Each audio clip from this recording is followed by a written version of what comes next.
We live in a world our ancestors would barely recognize.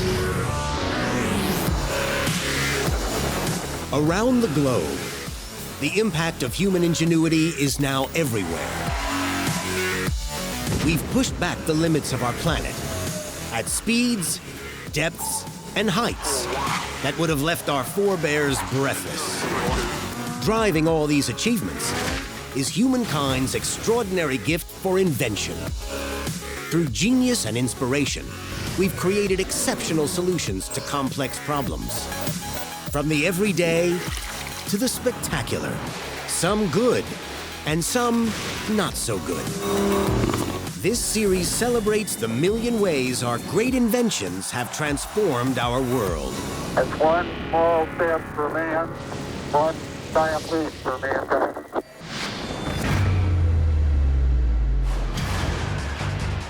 Every second of every day, pulsing beneath our towns and cities, are subterranean highways, transporting people and goods great distances at incredible speeds. Over the centuries, it's transformed mass transit, altered landscapes, This was literally groundbreaking.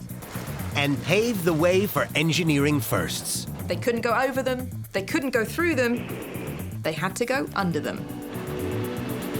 From Victorian steam trains chugging through the first underground tunnels, to passenger-carrying pods hurtling through vacuum tubes faster than the speed of sound. People are calling it the fifth mode of transport. This is the story of the invention of the subway system and the incredible concepts which will continue to transport us into the future.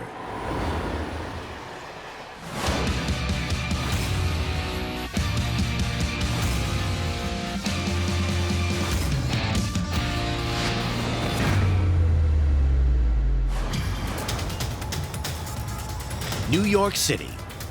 This concrete jungle is teeming with more than 8 million people, making it the largest metropolis in America. It's a global epicenter built on pace. But long before it became an iconic city, the Big Apple was under siege. From the mid-1800s through to the early 20th century, America's Industrial Revolution transformed the country. Innovations in steam, rail, and the textile industry thrust the nation into the spotlight. Nowhere was feeling this prosperity more than New York City. Thanks to its positioning as a major port, this young metropolis was fast establishing itself as a global hub for trade and commerce. And with that came mass migration. In just 70 years, the city's population had risen from 33,000 to almost 1 million. The city of New York was expanding rapidly. Business was booming, and it was a city massively on the up. If you wanted a job, if you wanted to get ahead, if you wanted to fulfill that American dream, New York was a city with all of those opportunities. But this boom in business and prosperity came at a cost: congestion. If you wanted to get around in Manhattan, you could either take one of the horse-drawn vehicles, public or private, or you could use your feet. The problem is, those two things are not compatible. The amount of traffic was incredible, and there's stories of people taking half an hour to cross the street because they just couldn't get through the traffic. With the congestion problem showing no signs of abating, New York City needed a solution. So at the time, there was no actual way of transporting people through the city en masse, and well, that's what New York needed if it was to get any kind of relief from all these people on the streets. Under mounting pressure to reduce overcrowding, the local government turned to a mode of transportation that was gaining traction across America and the United Kingdom: the steam train. The first proper steam trains ran about 1830, both in the UK, Liverpool and Manchester Railway, and in America. So they'd been around about 40, 50 years by the time New Yorkers wanted to relieve their traffic problems on their roads. They did have a rudimentary steam-powered railway system, but it only served the outskirts of the city. There was nothing in the centre itself. And they thought initially, well, can't we just run them like trams along the main avenues? And found there was just too much traffic, too difficult, too crowded. A steam engine is incredibly powerful, but it's also incredibly hard work to run. It takes a load of people, a load of effort, and it produces smoke and steam and soot and all the other nasty stuff that you don't want blowing in your face as you're trying to get to work. Now imagine the steam in the middle of a town. Imagine it in people's spaces, in the shop fronts, in your houses. It just wasn't a viable option. To avoid clogging the metropolis with tracks and steam trains, engineers came up with a novel idea. The first thing that comes to mind when you think of New York is skyscrapers. They know how to build up. And so they thought, well, if we can build upwards with our buildings, why can't we put our railways up high too? Engineers proposed a series of railway tracks 2 stories high running through the city. It would be known as the elevated railway. The elevated railway brought the idea that instead of fighting your way through the traffic, you could fly 9 meters above it on a specially created train on tracks of steel that took you above everyone else's head.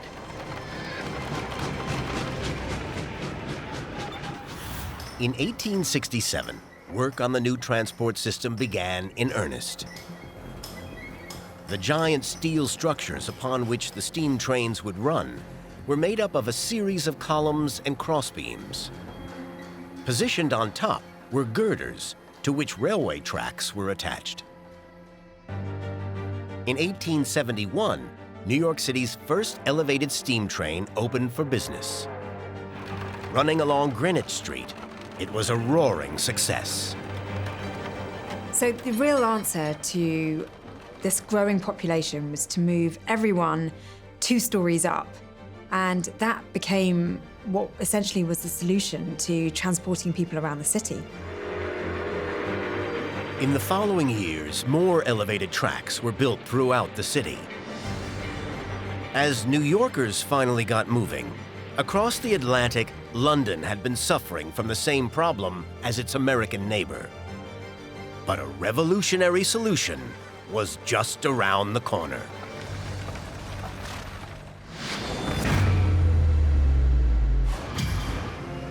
Much like rush hour today in central London, during the latter part of the 19th century, the capital was dealing with mounting congestion after its population had doubled in just 50 years. This caused huge problems with so many different parts of city life, but transport was one of the biggest.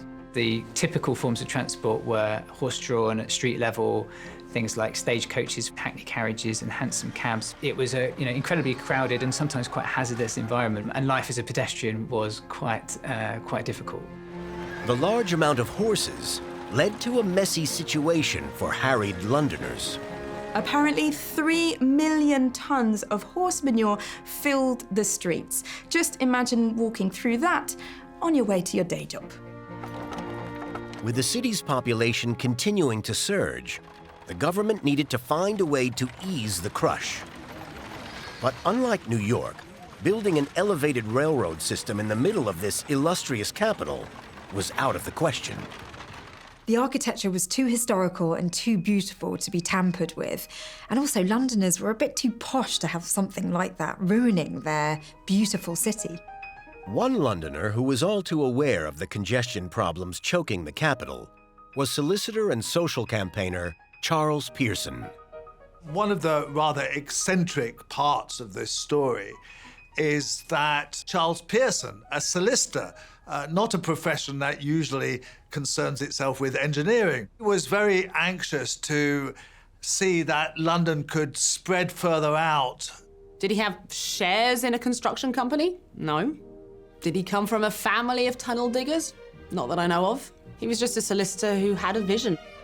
And he realized that you couldn't build a railway on the surface because the roads were too crowded already and it would have involved demolishing lots of houses. Instead, Pearson put forward a bold idea. Rather than building a railway line up above, why not go underground? At the time, there were very few tunnels. There was one built by Mark Brunel underneath the Thames, the world's first tunnel underneath a river. But essentially, tunneling was really not a well-developed technique. Unlike Brunel's Thames Tunnel, which was used by pedestrians and as a tourist attraction, Pearson's proposal was for underground tunnels solely for mass transit. There was no transport system anywhere like this on Earth, so it was completely revolutionary. In 1853, Parliament approved a bill to construct the first subterranean railway between Paddington in the west and Farringdon in the east. 7 years later, work began. To build the underground tunnel, laborers used a method simply known as cut and cover. The cut and cover method is really what it says on the tin. You cut a hole in the roads, you make a big trench, you lay in the railway tracks, and then you cover it over again, making it into a tunnel, and then the road is used again for the vehicles on top of it. So, even today, there's probably hundreds of thousands of vehicles that go over the Euston Road, and people don't know that there's a railway underneath them. Remember, they were doing this without electricity, so it was a really simple but effective method. Throughout the 1850s, despite work going at full steam ahead, word on the street was that no one would use this new subterranean mode of transport. We're naturally afraid of confined places, of dark places, of rats, and all of the images were conjuring up these things. Also, of course, the media, just like today, back in the 1800s, knew it would get more of a response the louder, the more sensationalist it was. And this provided not only a chance to kind of play on people's fears, but also this kind of fear of the new, fear of the unknown. But any fears were soon put to rest. On January 10, 1863, the first underground transport system in the world opened to the public. Named the Metropolitan Railway, it used steam locomotives, which ran along 5.5 kilometers of line beneath central London. There was so much doubt about whether this solution would work, but then within the first year, 11.8 million people used this train system. That's over 4 times the population at the time. It was a total game changer. I think those first passengers, would have felt like real pioneers. Don't forget, people weren't traveling that fast, right? At that time, this was completely new. They would have felt like this was a new frontier for not just for themselves, but for humanity. The world's first underground was a hit. Over the next 2 decades, new lines were added and extensions built across the capital. Being able to rapidly expand the Underground Railway so quickly from the 1860s onwards was a massive engineering achievement. Thanks to the Underground's runaway success, throughout the latter part of the 19th century, construction of new lines dominated the city's roads. And that brought chaos.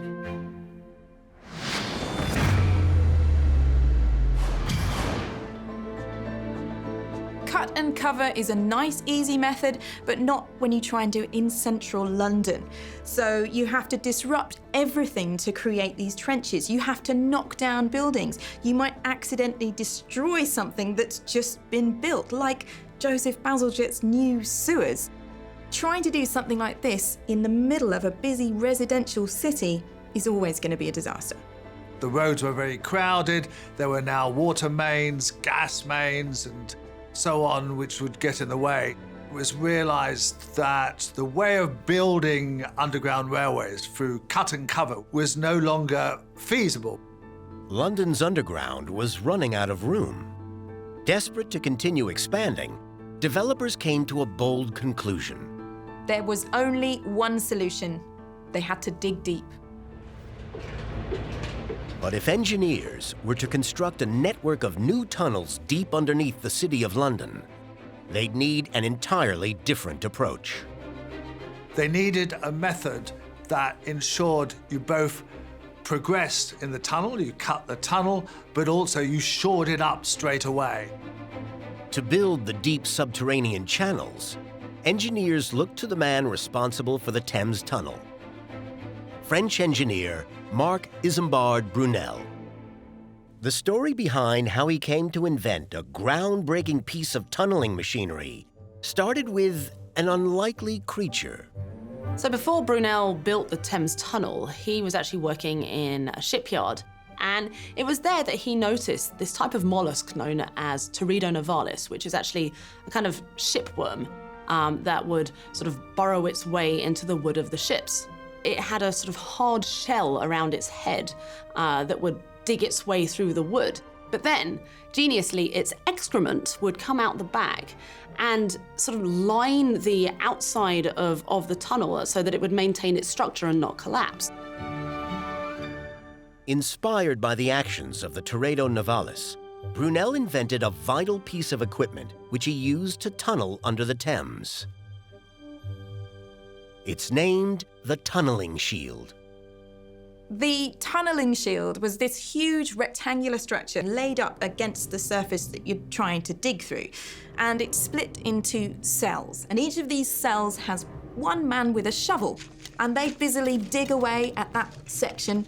And when they've dug a certain amount forward, the next cell opens up and that person digs away. And then the next cell until that whole surface behind the tunneling shield has been dug out. And then the shield gets jacked forward and you start the whole process again. Meanwhile, another team of folks would go along behind the diggers, bricking up the roof and the walls of the tunnel to ensure that it didn't collapse. So it was an incredibly efficient system of building a safe tunnel. Brunel's shield went on to pave the way for modern mechanized tunnel boring machines, which are used today in multi-million-dollar projects all over the world. So it's amazing to think that these giant tunneling machines that we see today were just inspired by a little worm. Back in the late 19th century, as the London Underground's first deep tunnels were being built, Chief Engineer James Greathead helped to adapt Brunel's tunneling shield, making it cylindrical in shape rather than rectangular. This change gave birth to the first circular-shaped tunnels, as well as a popular nickname for the London Underground that today is used by locals and tourists alike, the Tube. Engineers may have solved the problem of deep tunneling, but there was a health issue to overcome: the suffocating steam.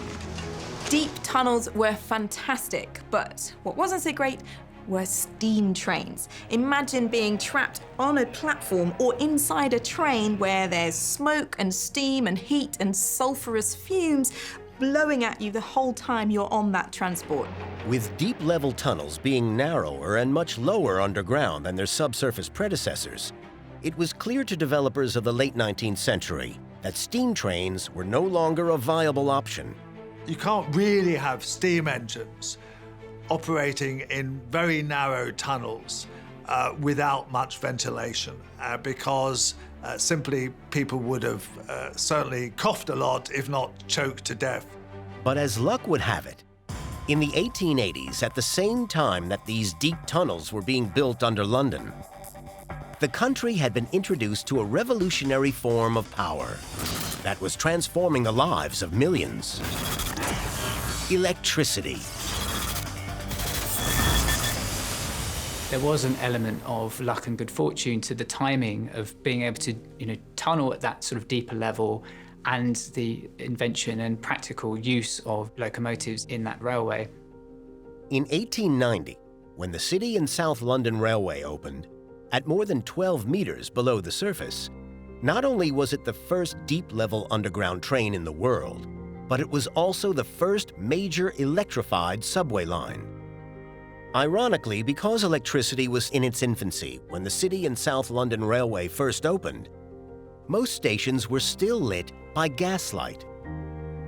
As for the new electric underground, power was supplied to the train line by giant generators based on Thomas Edison's dynamo motor.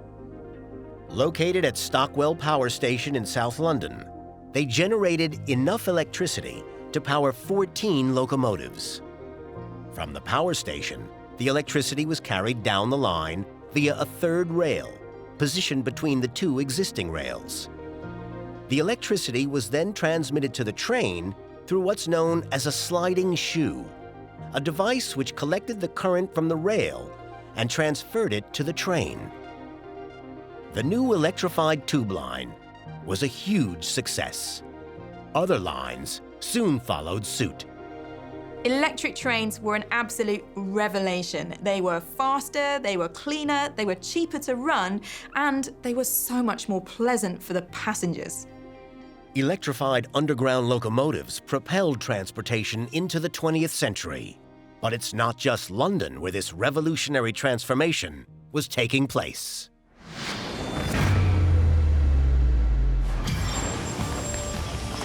Cities such as Berlin, Paris, Budapest, and Boston were also opening their own subway systems, making them global leaders in underground mass transit. Meanwhile, at the end of the 19th century in New York, the once popular elevated railway, now abbreviated to the L train, was falling out of favor with the public. People started to dislike the L train because they were loud, they were big, they were puffing out steam and smoke right above your head, and it cast shadows all over the city. For New York to become the thriving metropolis that it is today, its tracks would have to go underground. New Yorkers heard that Boston, Paris, Budapest all had underground railways, and they had to keep up with the Joneses. But in addition to building their own subterranean transport network, the New York subway would go one step further. New York didn't just make their own subway system, they made it better than anyone else's. They learnt from all the other cities that had a simple two-track system, one going one way, one going the other way. For New York, that wasn't good enough. They had to have four, an express track going fewer stations, much faster, and then two slower tracks. The big advantage of that is it allows trains to be express trains, skipping out some of the stops and going faster from one end to another. If one train broke down, they had an extra track to be able to reroute trains, and they wouldn't ruin every commuter's day. And also you can close a couple of tracks for maintenance overnight, but keep the other ones open. So that's one of the reasons why New York has an all-night subway. On October 27, 1904, New York City's subway opened to great fanfare. Initially, the network had 28 stations. That figure has since exploded to 468, making it the largest subway system in the world. But today, maintaining New York subway, which connects the island of Manhattan to its surrounding boroughs, is no easy feat, especially when it comes to trains which run beneath the riverbed. To ensure that water doesn't leak into the system, more than 750 pumps are positioned beneath the tunnels. They run 24/7 to divert over 49 million liters of water into the surrounding sewers. Without them, the network would flood within a matter of hours. But it would take another technological innovation to allow global subways to expand.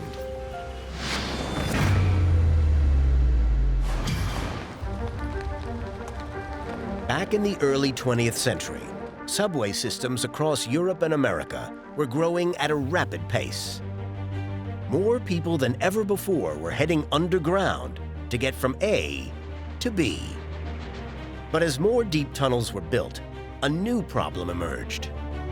Some of the underground stations had more than 100 steps. Imagine doing that every day during rush hour. It must have been so exhausting.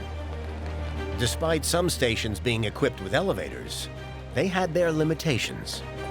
A lift could only fit a certain number of people. It takes a while to wait for it to come up and down. And obviously being able to convey tens, hundreds, potentially thousands of people deep underground at greater volume and at greater speed was a vital part of a deep level tube line working properly.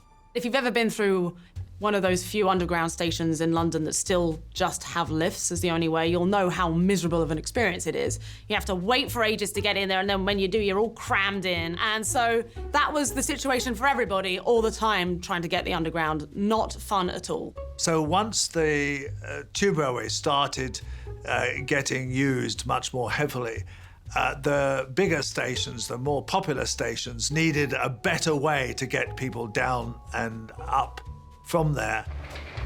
But there was a new piece of machinery in the works that looked set to take commuters to new heights. The moving staircase. We don't know for sure who the actual inventor of the escalator was, so we can't pinpoint it on anyone in particular. But we do know that in the 1850s, a chap called Nathan Ames patented an invention for something called revolving stairs. Ames's patent showed plans for a vertical walkway with steps mounted on a continuous belt which would turn when operated. But of course, this was prior to the days of electricity, so in order to operate, it would have needed some kind of hydraulics or mechanical operation system, and as far as we know, no working prototype was ever built. Throughout the latter part of the 19th century, various designs and patents were submitted and prototypes showcased. We do know that there was some kind of moving staircase escalator thing in Coney Island back in 1896, but as far as we know, it was more of a novelty fairground attraction than an actual working escalator. It wasn't until 1900 at the Paris Universal Exposition that the idea of the escalator really began to gain attention on a global scale. Paris had a great world exhibition showing all the latest inventions, and one of these that was displayed was a kind of flat escalator, what we'd now call a travelator, which basically people got on a sort of conveyor belt and were taken along without having to walk. You see people stepping on and stepping off and trying it out for the first time. It must have been so exciting to be one of the first people to try out this brand new piece of machinery. But the device that took the grand prize for innovation was Otis Elevator Company's escalator. Passengers were charged 1 penny to ride up and down the working model, resulting in thousands of people taking their turn on the motorized staircase. And it was this model that, well, gave birth to the escalator as we know it today. So an escalator is actually rather interesting. It's basically a conveyor belt, and it runs around 2 gears. Imagine 2 cogs, and the gear is run by an electric motor, and basically it goes round the gears. But obviously, it's an escalator, so it's tilted like this, at an angle. At the bottom and top of the escalator, the stairs collapse, creating a flat platform for the user to get on and to get off. Soon after the Paris Exposition, metro system bosses realized that the escalator could be the answer to commuters' woes and began installing them at their stations.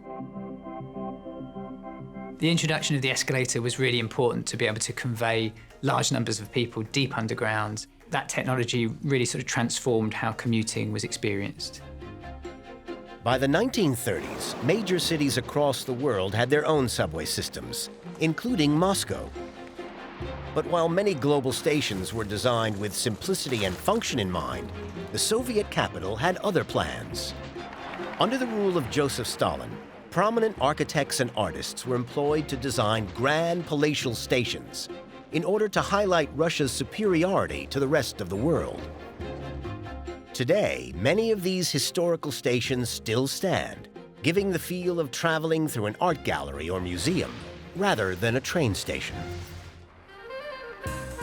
Back in the middle of the 20th century, as many cities were expanding their subway networks, their routes were becoming more complex. Nowhere was feeling this more than London. In the 60 years since its first line opened, the number of stations had increased from 7 to over 200.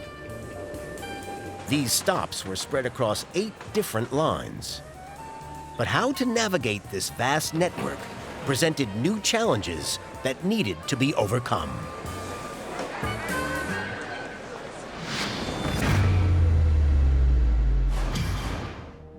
Despite having a map to help commuters get around the London Tube network, many people still had difficulty making sense of it. The first tube maps were a bit of a muddle. They were actually really hard to follow for the average passenger. One of the problems with the underground map is how do you represent it? How do you actually make it understandable? Because once you get more than 3 or 4 lines, it becomes very complex. and all these wiggly lines, you don't quite understand where you're going, where you're coming from, and so on. They showed paths, landmarks, and overground railway lines. And each line would show the actual curve that the tube line went in. Obviously, reading maps is something as old as time, something that we all do. However, in order to feel comfortable doing it, you need the simplicity, right? So you kind of think of the classic compass and, which way you're going. It's simple, it's clean, it's clear. At that time, it was like dropping, a bunch of spaghetti onto a piece of paper and saying, try and find your way around. Convinced there had to be a better alternative, in the early 1930s, one man took it upon himself to redesign the London Underground map. Harry Beck was an electrical draftsman who worked for the London Underground. He very much did it in his spare time as a kind of pet project, and actually not being commissioned by the Underground at all. It was his own idea and something that he was very passionate about. Beck was inspired by the circuit diagrams he had to draw for work. He wanted to simplify the map. He wanted to design a map that didn't emphasize geographical accuracies and distance like its predecessors. Beck redesigned the map so that rather than being representational with all the squiggles and wiggles on the Underground line, he made sure that you only represented straight lines, 45-degree and 90-degree angles. So it became like an electrical diagram, much clearer and much easier to understand. Harry Beck took his map to the publicity office at London Underground, who were initially quite sceptical as to his approach to the map. But after some persuasion, they did initially try a trial at selected stations. The public loved it. All 500s disappeared and they got tons of positive feedback. Following the trial run's success, the tube's directors commissioned 700,000 copies of Beck's map to be distributed. They were so popular that they had to print another 100,000 copies just a month later. So it really speaks for just how important simplicity is in design. Beck received just over $50 for his initial work, which is approximately $950 in today's money. Due to its overwhelming popularity, his design soon became the official map for the London Underground. The wonderful thing about Harry Beck's design is that it survived the difficulties of time. As more lines have been put on the map, it's possible to accommodate it using his very simple system. The impact of Beck's map was huge, not just on London, but also graphically on other maps, other subway systems across the world.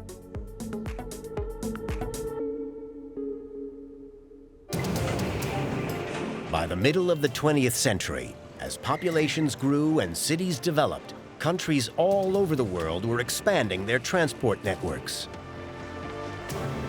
Commercial travel, be it by rail, ferry, or the increasingly popular airplane, was connecting people and places like never before.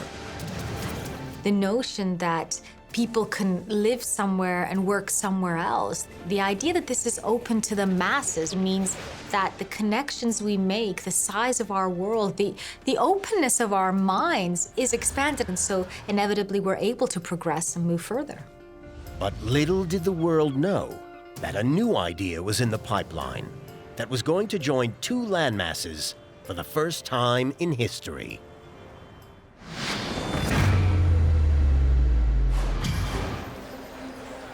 In the 1970s, the European continent underwent a transformation with the establishment of the European Union, which Britain joined in 1973. Our links with Europe were growing, our trade with Europe was growing, but also politically, we were becoming a greater part of Europe. As Britain established itself as a key member of the EU, the need for a transport link to get people across the English Channel became a hot topic. Despite various ideas being put forward over the past 200 years, no such link had ever come to fruition. So you've got these two very important land masses. You've got the UK and you've got mainland Europe, and yet there's this annoying, narrow stretch of water separating the two, and the only way to get across it is either by plane or by slow ferry. There had to be a better way of doing it. The trouble is, building a tunnel or a bridge between France and Great Britain is pretty difficult. It's very costly. We've had 2 world wars. And we've also had reluctance by the military to allow a tunnel, which they saw might have been used by hostile forces. So all the early ideas were ditched. But in 1986, after a number of proposals had been submitted, the British and French governments agreed to construct what would become known as the Eurotunnel, a 50-kilometer railway connecting Kent in England to Coquelles in France. Once up and running, trains would be able to travel at 300 kilometers an hour.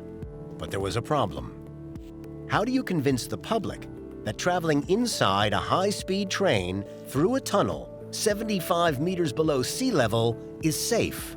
We have billions of years of evolution that say we shouldn't be doing this. We shouldn't be traveling this fast in a confined space underwater, you know, meters and meters underwater, yet we are. So we're kind of in this sort of polemic between we wanting to progress, but just having these sort of, you know, genes that have been around for billions of years kind of going, we shouldn't be traveling this fast underwater in the dark. This is just odd. To allay any fears, engineers put forward an idea. Rather than build 2 one-way tunnels, they would build an additional service tunnel in the middle, connected by cross passages. It would serve as an escape route in the event of an emergency. And of course, human beings are amazing because we anticipate everything we can go wrong, and then we find ways to kind of stop that from happening. In 1987, construction began. To cut through the chalk marl deep beneath the seabed, workers operated gigantic motorized tunnel boring machines, modernized versions of the tunneling shields used 100 years earlier to build the London Underground. These machines also collected the debris, which was then transported along conveyor belts and up to the surface.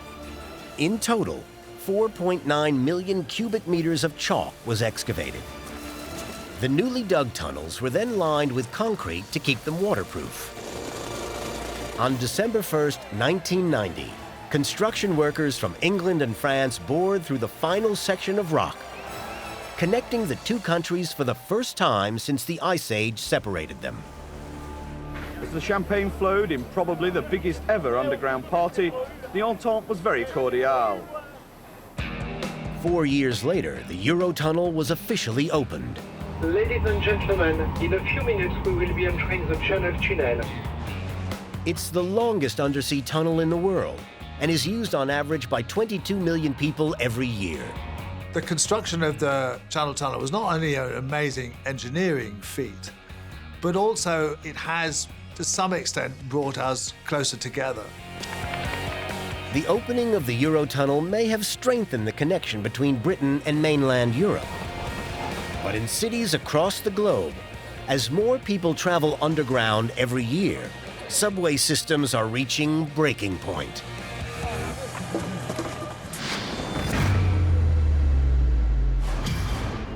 Tokyo is home to the world's busiest metro, with an average of 3.5 billion passengers using it annually, a number equal to almost half the world's population.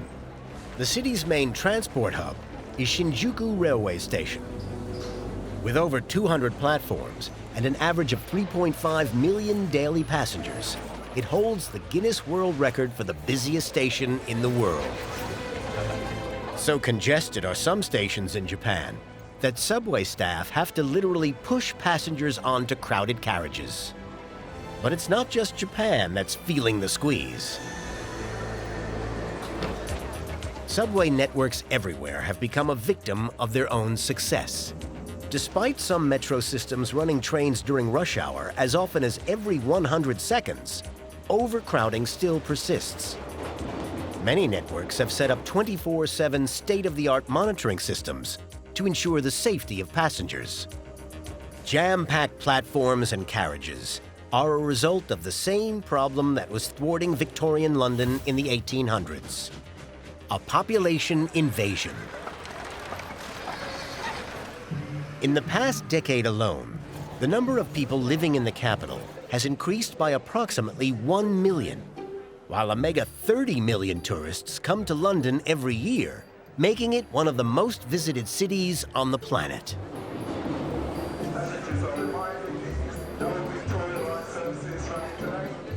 London's population has grown enormously. People tend no longer to be able to drive into central London because there's very restricted parking and there's so much congestion, so they take the tube instead. It's become just very overcrowded and congested. To accommodate for this increase, over the decades, the London Underground has continually extended its network. But the city is still suffering.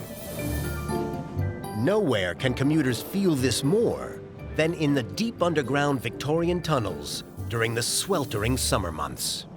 The tube tunnels are so small, and that really shows the changes in our times, because there is no room for air conditioning. And what's so fascinating about being on the tube is dealing with the heat. Heat from the brakes, heat from a lack of air conditioning.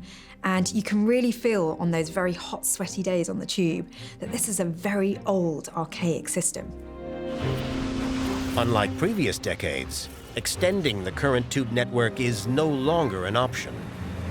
It is impossible to extend London's existing tube lines. They could not be widened because that would be far too expensive in terms of digging up the tunnels. You'd have to close them for many years. The platforms are not long enough to cope with extra carriages. So what's the congested capital to do? London is now undertaking a grand tunnelling project, and it's the largest engineering project in Europe. In 2008, hearing the plight of Londoners, governing bodies for transport in the capital agreed to build an entirely new line. Commonly known as Crossrail, but officially named the Elizabeth Line after Queen Elizabeth II, it'll be deeper, bigger, faster, and cooler than any line before it. Crossrail is a quite amazing engineering project with 10 new or extended stations underneath London, with platforms that have platform doors. The whole system is air-conditioned. The stations will be real cathedrals compared with the existing tube stations.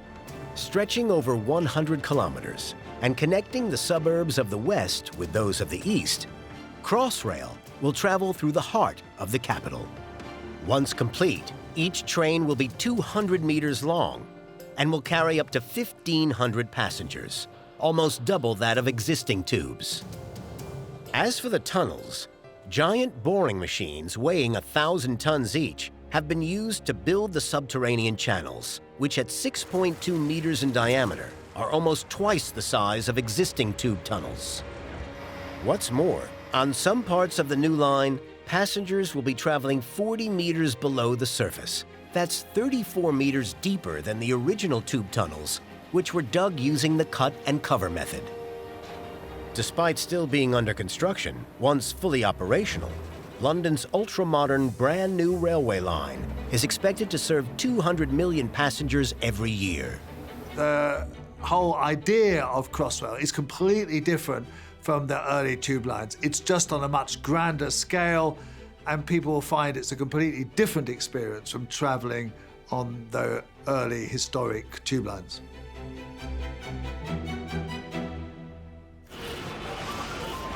London may have found the transport solution to its population growth. But what can engineers and entrepreneurs in other parts of the world do to relieve their ailing mass transit systems?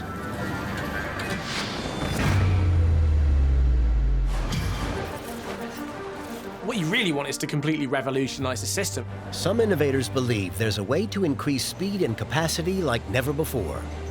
What if we got rid of wheels altogether? But how do you get rid of wheels on trains? It isn't rocket science, but it was first imagined by one. In the early 1900s, physicist, inventor, and the father of modern rocket propulsion, Robert Goddard, envisioned a frictionless form of travel. Trains raised off their tracks by a process named magnetic levitation, now known as maglev. You've probably done the experiment where you put like two magnets together, and if you get them in the right way, they repel one another. That's essentially what you're using in a maglev train. You have magnets on the train, magnets in the track, and that keeps it hovering above. Over the years, Goddard's idea grew in popularity. Supporters believe that if these trains could be made into a mass transit reality, commuters in cities all over the world could get from A to B a lot quicker, which could also lead to increased capacity. The benefits of getting rid of wheels is that you eliminate friction, because whenever two surfaces rub together, that causes drag, and it makes travel extremely inefficient. And so his idea of using electromagnetic repulsion meant that you're eliminating surfaces that rub together, and so it's a much more efficient way of traveling. When it comes to maglev technology, Japan and China are already ahead of the game. The Shanghai Transrapid, which was built by German engineers, can travel at speeds of up to 430 kilometers an hour, making it the fastest train in the world. While in Japan, developers are working on a train to add to their existing maglev system, which, once complete, will be able to whisk passengers across the country at 500 kilometers an hour.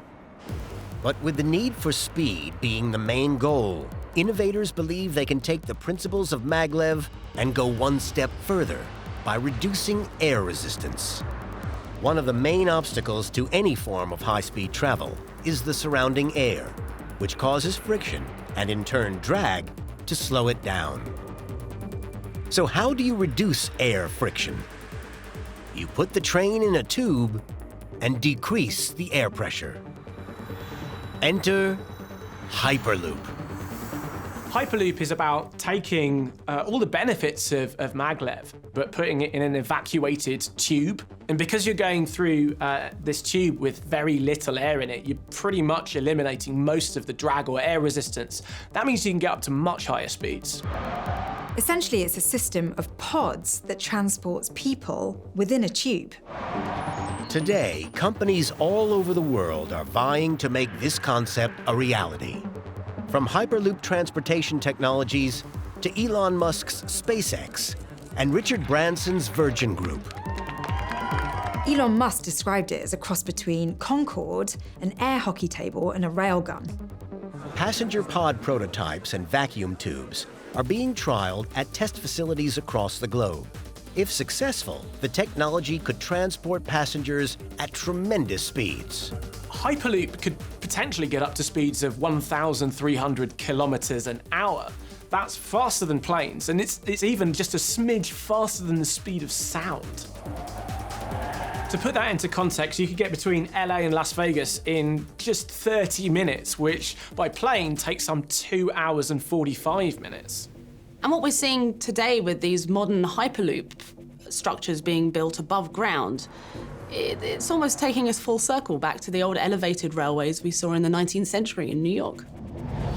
With projects gaining traction, Hyperloop could be operating within 2 decades, paving the way for the next revolutionary leap in mass transit. I'm very interested in seeing if this takes off, if it is the way of the future. It's a pretty sci-fi concept. It would be great if it works, but let's wait and see. I think these Hyperloops, as long as technology allows, are inevitable, because there's not only a lot of resource being put behind this, but I think there's a lot of will in terms of being able to harness the amount of time that we have on this earth and make the most of it. In the past 200 years, thanks to the imagination of our most brilliant minds, subway systems have continued to develop, turning elaborate concepts into groundbreaking realities. These technologies connect cities and towns, transform landscapes, and above all, meet the demands of a thriving global population. If ideas like Hyperloop are anything to go by, it seems there's no end in sight for the future of mass transportation.